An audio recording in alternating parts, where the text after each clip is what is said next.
It turns out that precompiling fibers is not enough. A fiber will, by its very nature, survive long after the code that called it has moved on. In OO, a class instance is the closure. Fortunately, C#7 has syntax that makes it concise with a minimum of visible scaffolding. If you use the following pattern, you can use fibers anytime and anywhere without worrying about typical multitasking concerns.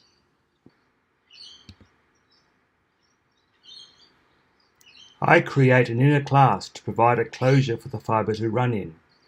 It inherits from the Fiber.Closure generic.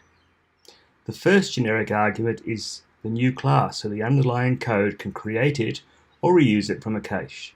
The second generic argument can be a struct, class, or tuple. The latter is the most convenient. Like a struct, it does not use the heap or garbage collector, but it doesn't need to be defined separately. A tuple is created with a list of items in brackets.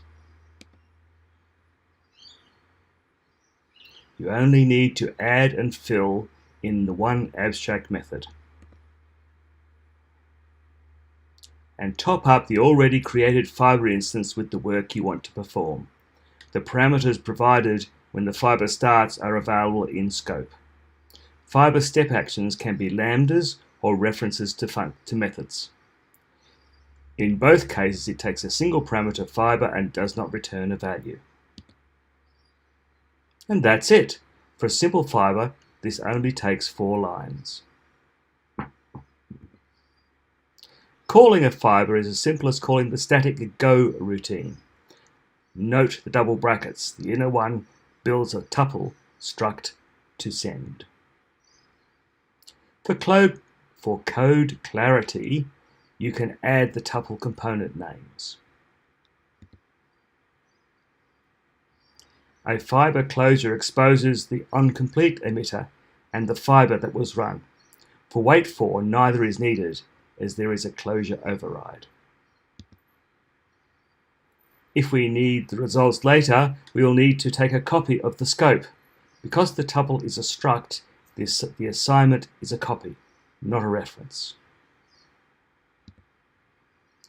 I'll finish up with a real-world example. It is production code taken from the custom asset package for calling external asynchronous services.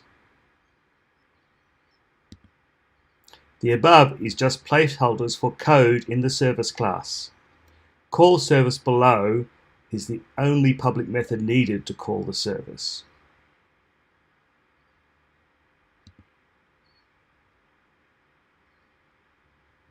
The precompiled fiber wrapper is of type delayed cache, so that it can return itself to the recycling queue after it's completed its task. We create the precompiled fiber in the activities, called from the constructor. Since the class is cached, this will only be as many copies as the maximum number of concurrent calls to this service.